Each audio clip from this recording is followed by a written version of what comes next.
Fala pessoal, Prof. Renan aqui, trazendo para vocês mais uma revisão de pré-prova da nova certificação CPA. Eu estou trazendo aqui questões exclusivas que eu vou resolver durante esse vídeo aqui, né, comentando cada alternativa, fazendo uma verdadeira revisão.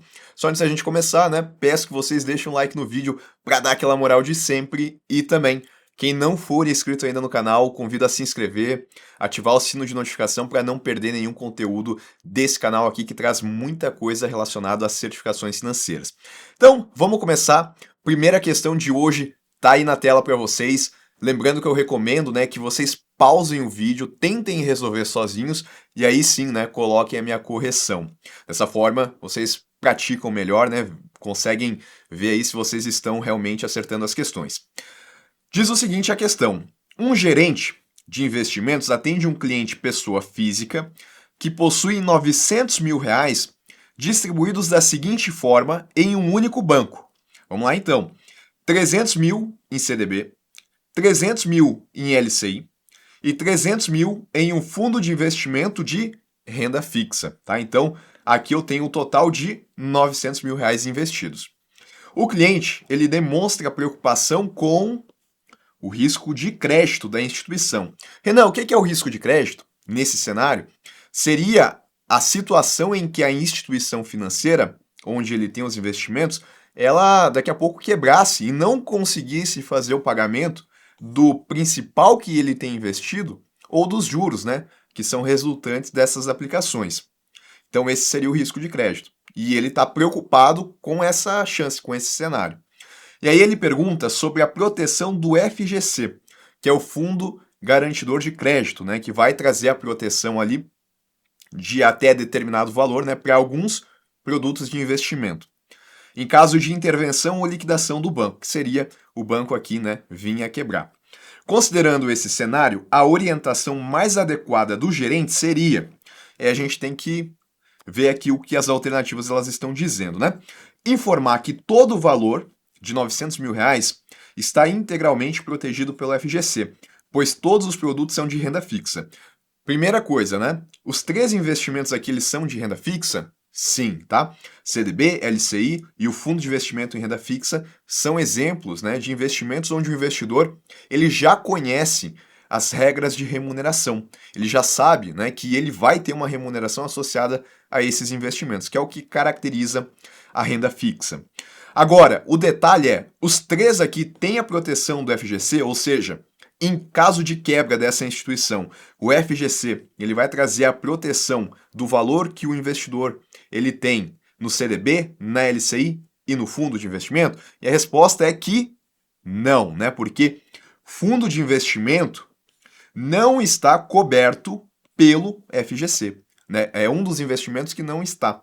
Assim como também ações, por exemplo, debêntures, que é renda fixa, né? São títulos que não estão cobertos pelo FGC, que vai garantir principalmente, né, produtos bancários. O detalhe é, né, aproveitando aqui para a gente revisar esse tema aqui, é que o fundo de investimento nem seria objeto aqui de preocupação em relação ao risco de crédito, né? Porque ele tem um CNPJ separado, ele tem um patrimônio separado da instituição financeira, justamente para fazer essa segregação entre os recursos da instituição e o fundo de investimento, tá? Então, em relação a isso aqui, o investidor ele não precisaria se preocupar tanto quanto ele vai se preocupar aqui com o CDB e com o LCI, porque quando ele investe o valor dele, né, ele está colocando lá no banco.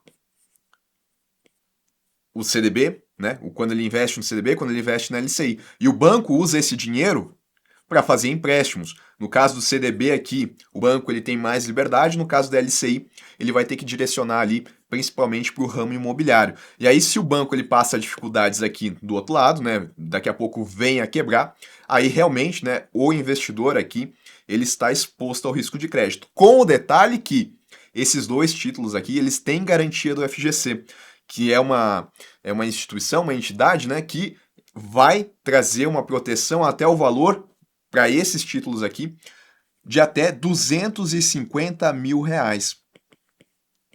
Então esse é um valor que a gente já tem que conseguir lembrar, ele é muito importante, tá? É R$ 250 mil de proteção.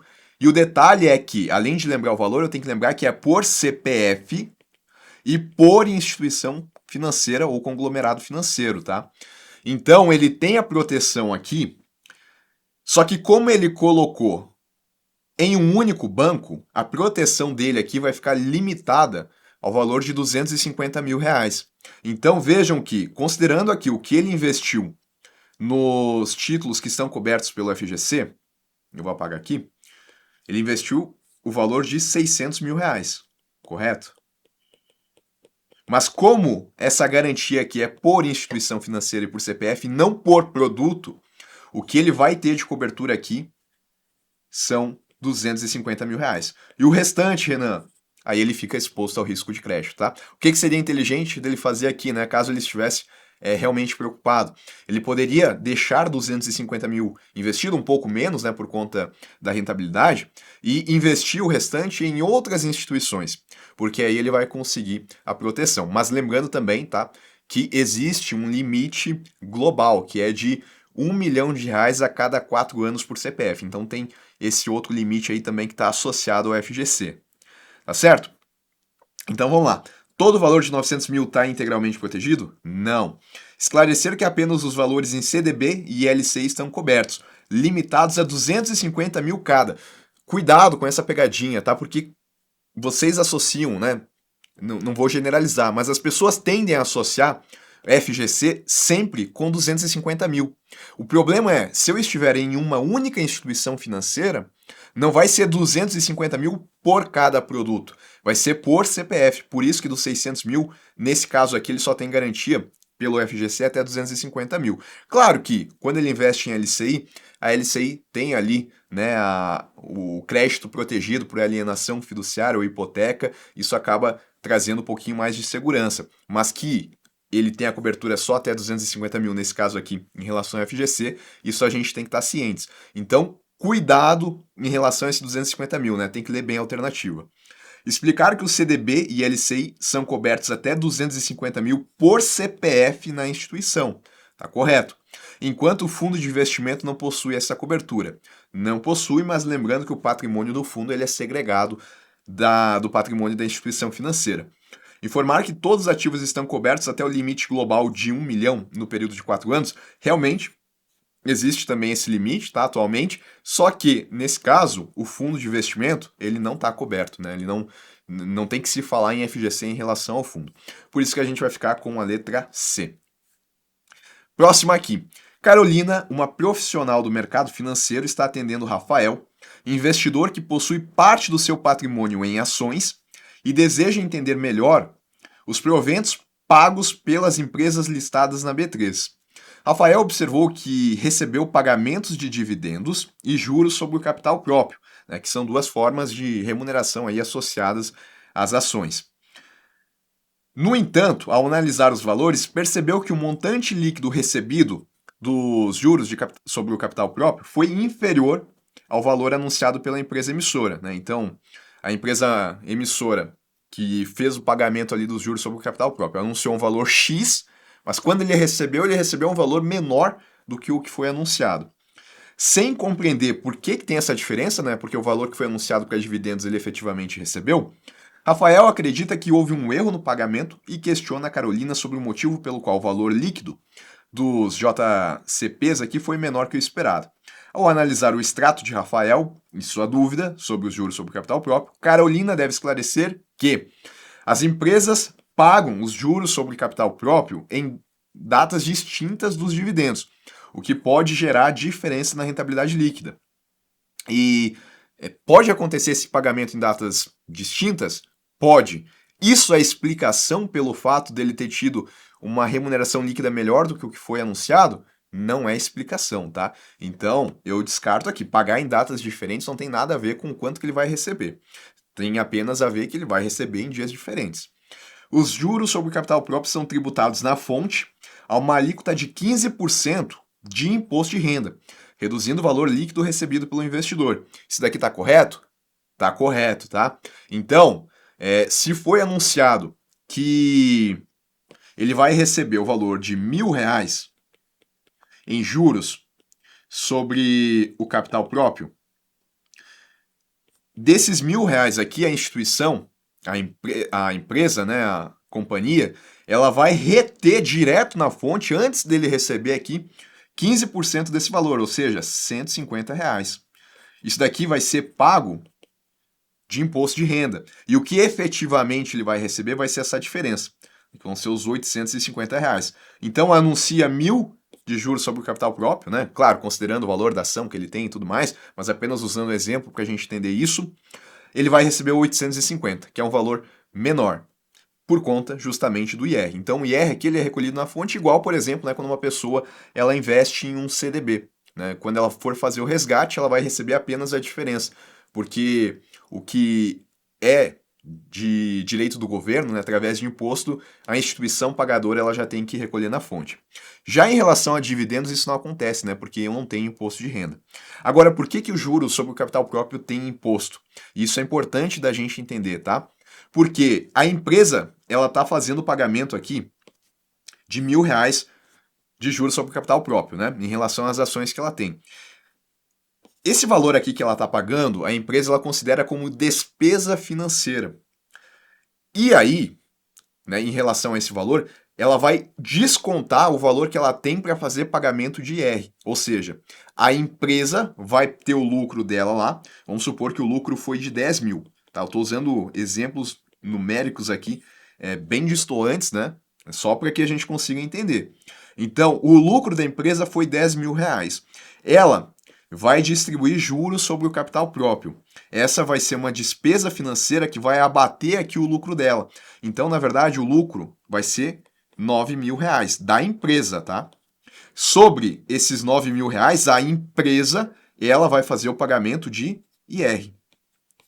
Tá certo? Então, em relação à diferença, né, entre esses 10 e esses 9, que compreendem os juros sobre o capital próprio, a empresa não fez pagamento de imposto de renda e isso daqui foi distribuído aos acionistas da empresa. Só que aqui eu não tive recolhimento de imposto, porque a empresa usou como despesa financeira para abater o lucro dela. E aí, quando chega lá no investidor, então, né, como não tinha acontecido ainda o pagamento de imposto, agora vai ter. E vai ser recolhido direto na fonte, na alíquota de 15%. Por isso que ele vai receber R$ 850. E isso já não acontece nos dividendos. Porque quando a empresa ela paga dividendos, não vai ser uma despesa financeira, é uma distribuição de lucros. E aí esse lucro, né, em relação a dividendos, ele já foi tributado. A empresa já vai ter pago imposto sobre o que ela vai distribuir de dividendos. Né, e se eventualmente cobrasse ali do investidor, né, teriam duas cobranças de imposto, tá? Então essa é a lógica, e isso é importante da gente entender, mais importante do que ficar lembrando dos 15%, né, do recolhimento da fonte, é entender essa dinâmica aqui, porque entendendo isso daqui, né, não tem como vocês errar uma questão sobre dividendos e juros sobre o capital próprio, tá? Então, resposta correta é a letra B. Juros sobre o capital próprio são ajustados conforme a taxa Selic do período, o que reduz os valores pagos ao investidor. Não, tá? Não, eventualmente, né, se a empresa quiser usar a Selic ali para algum tipo de cálculo, até tudo bem, mas não vai ser isso que vai ser responsável por reduzir o valor do investidor. O investidor pode solicitar a restituição do imposto de renda, descontando sobre os juros sobre o capital próprio, garantindo a equiparação com os dividendos, né? E não, né? Vai ser uma tributação ali diferente, não vai permitir restituição de imposto igual é possível, por exemplo, quando a pessoa recebe o salário dela, né? Se ela fazer o salário, né, quando a pessoa recebe, se ela tiver que, eventualmente, dependendo do quanto que ela recebe, vai ficar uma parcela ali que vai ser recolhido na fonte, né? O que é direcionado para imposto. Então vai ser recolhido na fonte, aí quando ela for fazer a declaração dela, de acordo ali com as despesas dedutíveis que ela tiver, ela pode ter uma restituição do que foi retido de fonte em relação ao salário dela. Isso não acontece aqui nos juros sobre o capital próprio, tá? É uma outra forma de tributação. Então percebam, né? Essa questão aqui, ela já é nos moldes do que a Ambima ela vem cobrando nas novas provas da CPA, né? Uma questão contextualizada, que exige conhecimento para que o candidato ele chegue na resposta. E é importante que vocês se preparem dessa maneira, né? Tentando sempre fazer o link aqui entre diferentes pontos da matéria, né? A gente está estudando o FGC, como foi a primeira questão, a gente tem que lembrar o que é renda fixa, o que é renda variável, quais os investimentos que não entram no FGC, tem que lembrar dos limites. Aqui, quando a gente vai estudar a parte das ações, a gente tem que lembrar o que são dividendos, juros sobre capital próprio, fazer esse link, entender também, né, por que que a empresa ela consegue abater o lucro dela. Então tudo isso é importante, né, porque as questões agora elas não são tão objetivas, elas exigem que a gente consiga fazer as conexões entre os diferentes conteúdos. Lembrando, tá, link na descrição aí para quem quer se preparar com o curso que já está direcionado para essa nova forma de cobrança, né, que é o meu curso para certificação CPA.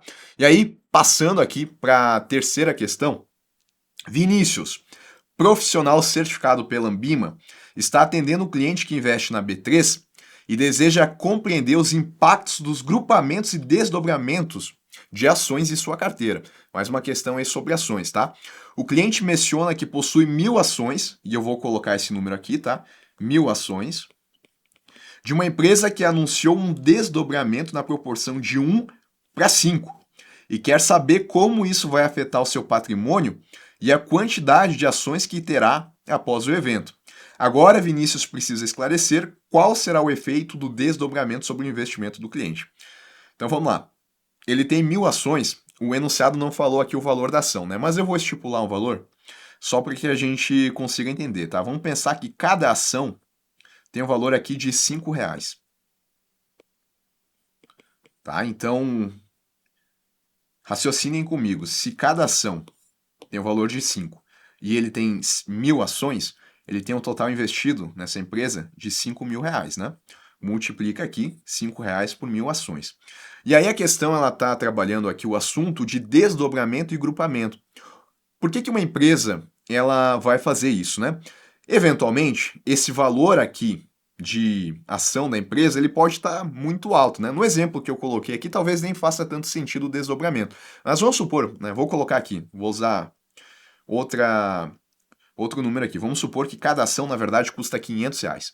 E aí, se eu fazer a multiplicação agora, ele vai ter o total investido aqui de 500 mil.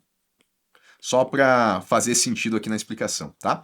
Então, cada ação custa R$500. Ele tem 1.000 ações, ele tem um total investido de 500 mil. Por que que a empresa vai fazer um desdobramento? Porque assim, cada ação custando R$500, para pequenos investidores que querem comprar ações dessa empresa e vão fazer isso comprando o lote de ações, né, onde vão ter ali várias ações dessa empresa, eles vão ter que desembolsar muito para conseguir comprar um lote de 100 ações, por exemplo, dessa empresa, né? 100 ações aqui, eles vão ter que desembolsar R$50.000 para comprar. E isso fica difícil, né? Para pequenos investidores ter esse valor para comprar 100 ações da empresa. Às vezes eles querem comprar ali 2, 3 ações, e às vezes não é fácil de conseguir acessar o mercado fracionário de ações. Então, em resumo, né, quando o valor da ação está muito alto, isso dificulta as negociações da ação, porque pequenos investidores, né, não conseguem comprar o lote inteiro e não conseguem, em algumas situações, acessar também o mercado fracionário para comprar menos ações. Então, a empresa ela pode fazer um desdobramento, que é uma operação onde ela vai diminuir o valor de cada ação e vai aumentar a quantidade de ações que ela está tendo. E aí, esse desdobramento ele pode ser na proporção de 1 para 2, ou 1 para 3, ou 1 para 4, ou 1 para 5. Aqui foi 1 para 5. O que significa isso? Significa que, se antes cada ação valia R$500, eu vou dividir agora por 5, né? Porque a proporção é 1 para 5. E o valor de cada ação agora vai ser R$100. Só que, se eu dividir aqui por 5, o valor de cada ação, para eu aumentar a quantidade, eu vou ter que multiplicar por 5. Então, agora o investidor ele vai ter 5.000 ações ao valor de R$100 cada. E isso também vai totalizar a mesma coisa, R$500.000 investidos. Então, ele não tem modificação aqui no valor que ele tem investido. E nem a empresa tem modificação no valor dela, tá? Porque baixa o valor da ação, mas aumenta a quantidade de ações, de modo que o patrimônio ele se mantém. Essa é uma operação de desdobramento. Uma operação de grupamento seria o contrário, né? Que é quando o preço da ação está muito baixo. né? Então vamos supor que a ação está sendo negociada a 50 centavos. E aí eu quero aumentar o valor para que, né, não fique parecendo, que são as chamadas penny stocks, né? Que não fique parecendo que a ação ela tem pouco valor. E sem falar que quando ela está muito baixa de valor, qualquer oscilação que acontece aqui gera uma volatilidade muito grande em termos percentuais, né? Porque se sobe aqui 1 centavo, está falando aí de 2% mais ou menos de aumento, ou 2% mais ou menos de queda quando cai 1 centavo, né? Então, cada mínima mudança que eu tenho no preço é 2% para mais, 2% para menos, né? Dependendo de quanto que está o valor dessa ação. Quando o valor da ação ele é maior, se mexe aqui 1 centavo, não é 2%, né? É bem pouco essa variação que a gente está tendo. Então, esses são motivos que levariam a fazer uma operação de grupamento. Só que o que ele falou aqui é desdobramento. Então, é exatamente essa situação. Em um desdobramento de ações, como o descrito, o efeito para o investidor será o seguinte: o número de ações permanecerá o mesmo. Não permanece, né? Porque eu tive um aumento no número de ações. Mas o preço médio de compra será ajustado para cima. Nada a ver, né? O preço da ação ele vai mudar, mas o número de ações ele vai mudar também, né? A gente vai ter essa alteração. O preço da ação muda, a quantidade de ações muda, mas o total investido ele permanece o mesmo. O investidor terá um prejuízo imediato, pois o preço das ações será reduzido. Vai ser reduzido o preço, né? Ele era de 500, reduziu para 100, só que ele não vai ser prejudicado porque ele vai ter um aumento no número de ações que ele tinha, né? E aí ele vai manter o mesmo patrimônio. O grupamento é o contrário do desdobramento, mas em ambos os casos o valor total investido sempre aumenta. Não, né? Em ambos os casos o valor investido ele permanece o mesmo. E realmente o grupamento é o contrário do desdobramento, né? A primeira parte estava correta. O número de ações aumentará proporcionalmente, né? Segue a proporção de 5 aqui. Enquanto o preço unitário se ajustará para manter o valor total investido, né? Então, de 1.000 ações foi para 5.000. De R$ 500 caiu para 100, de modo que o valor investido permaneceu o mesmo, gabarito aqui na letra D. O investidor conservador aplica seus recursos em um CDB pós-fixado atrelado a 100% do CDI. Em determinado período, ele percebe que a rentabilidade ficou levemente abaixo da variação da taxa Selic divulgada. Tá? Então, ele colocou o dinheiro dele em um CDB, e esse CDB aqui ele é um CDB pós-fixado, porque ele utiliza um índice de referência que é a taxa DI. Né? Então, significa que eu preciso olhar qual que foi a remuneração da DI em um determinado período, né? Então, vamos supor aqui que a remuneração da DI foi 10%. Então, 10% DI. Como ele está pagando 100%, ele também vai render 10%. Ele acompanha a variação da taxa DI. Se a DI tivesse rendido 15% nesse período, ele também pagaria 15%. Isso porque é 100%, né? Se fosse 105%, ele pagaria um pouquinho a mais. Se ele fosse 95% do CDI, ele pagaria um pouquinho a menos. Ao questionar o gerente, a explicação mais adequada, porque ele percebeu que a rentabilidade ficou levemente abaixo da variação da taxa Selic.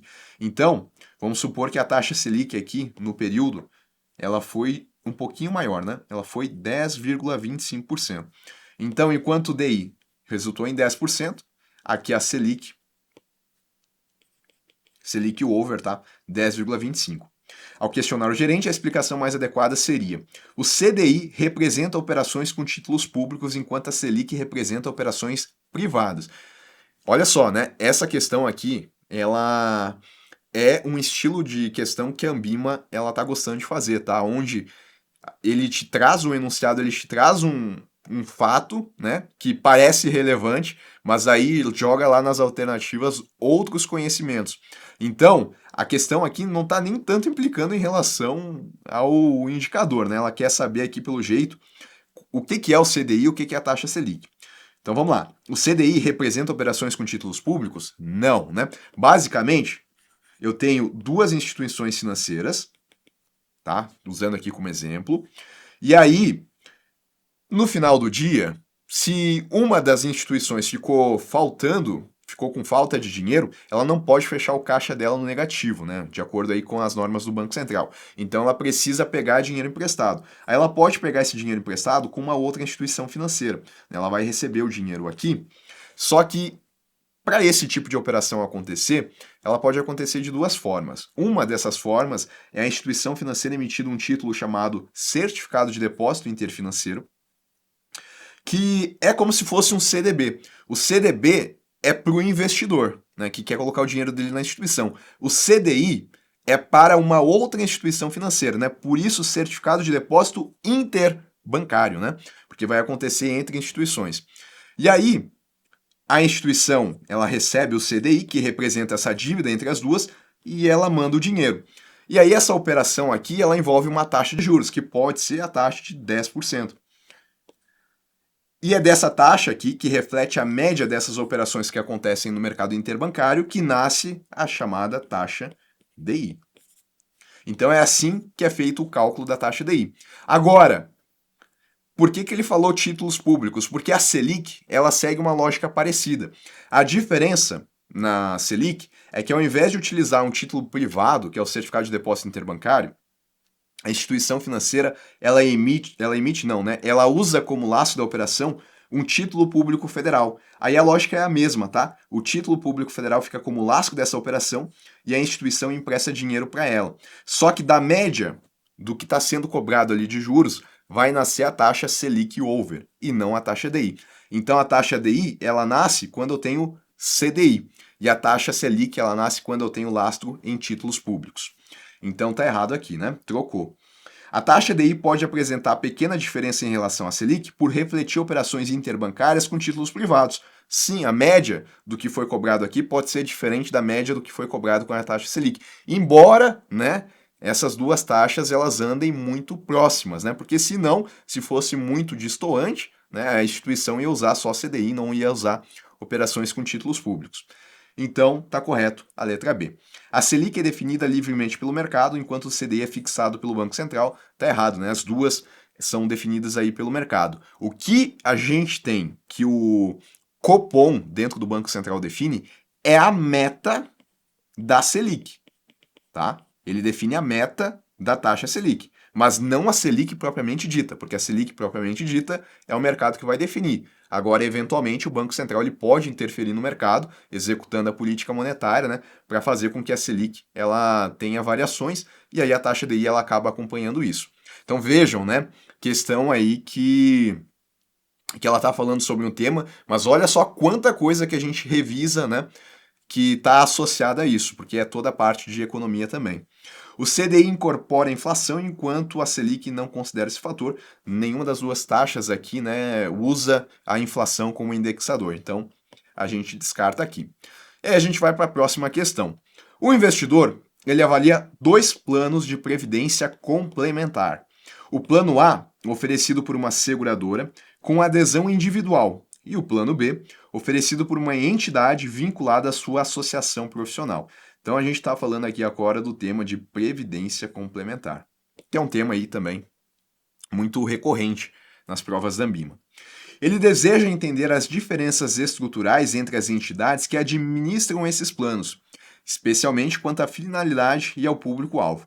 A análise mais adequada sobre esses planos é o plano A, que é esse oferecido por uma seguradora, é administrado por uma entidade aberta com fins lucrativos. Tá correto, né?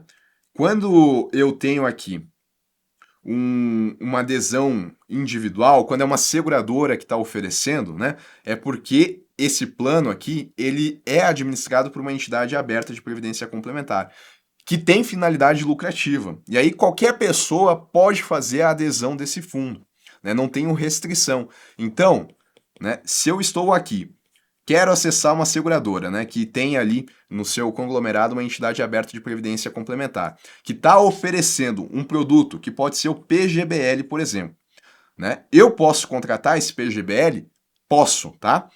Outra pessoa que não tem nenhuma relação comigo, trabalha no setor público, né, e está interessada, enquanto que eu sou do setor privado, e está interessada em contratar esse PGBL, ela vai poder também? Pode, a gente não tem relação nenhuma, não trabalha no mesmo local, talvez nem a gente nem seja da mesma cidade. Ainda assim, os dois podem contratar o PGBL. Então, tá certo, né? E a entidade aberta aqui de previdência complementar, ela vai ser responsável, né, por fazer a gestão desse produto aqui. E ela tem finalidade lucrativa, ou seja, ela vai receber lá a taxa de administração e esse é o lucro da atividade dela. Enquanto o plano B pode ser administrado por uma entidade fechada sem fins lucrativos. É uma entidade vinculada à sua associação profissional. Aí muda a lógica, né? Porque para acessar o segundo plano, que é sim, já trazendo um pouco da resposta, oferecida por uma entidade fechada de previdência complementar, eu preciso trabalhar nenhuma empresa específica, porque ele falou vinculado à sua associação profissional. Então ele trabalha aqui na empresa XY. E aí o nosso camarada aqui do setor público, ele não vai conseguir acessar esse plano da entidade fechada de previdência complementar, porque ele não trabalha na empresa XY. Agora, um outro funcionário dessa empresa aqui, ele vai poder aderir a essa previdência complementar, porque ele tem o mesmo vínculo, né? Ele trabalha na mesma empresa. Por isso que aqui é fechada, porque é fechado para os funcionários dessa determinada empresa. Enquanto que aqui é aberto porque qualquer pessoa pode investir. Então, já está correto aqui a letra A, né? O plano A é administrado por uma entidade fechada, enquanto o plano B é administrado por uma entidade aberta. E não, né? Se tem essa vinculação, não pode ser por uma entidade aberta. Ambos são administrados por entidades fechadas, pois exigem aqui vínculo com alguma organização, né? Em relação ao plano A, né, não tem vínculo ali, tem no B. Ambos são administrados por entidades com fins lucrativos, diferindo apenas no tipo de plano. E o detalhe é que, enquanto a entidade aberta de previdência complementar ela tem finalidade lucrativa, a entidade fechada ela não tem, né? Ela vai fazer a gestão aqui para os funcionários da empresa, nesse exemplo aqui, mas ela não visa lucros com essa atividade, né? Ela vai receber ali uma remuneração, mas vai ser só para que ela consiga pagar seus funcionários, consiga se manter. Não vai ser para ela lucrar por conta desse valor que ela está recebendo. Por isso que a gente vai marcar aqui a letra A. E aí, quantas questões vocês conseguiram acertar do vídeo de hoje, né? Espero aí que vocês tenham gabaritado. Então, lembrando na descrição aí o link do meu curso, né? Que com certeza vai ser o diferencial na preparação de vocês. Tem mais de 1000 questões comentadas, apostilas, slides. E também vou deixar aí na descrição, logo abaixo, o link do meu pacote de flashcards direcionados para uma revisão estratégica também para a certificação CPA, né? Aqui é um material aí que eu trabalho em concursos públicos e a galera gosta muito, né? Para fazer as revisões realmente isso ajuda bastante. Pessoal, eu vou indo nessa. Um abraço a todos e até um próximo vídeo.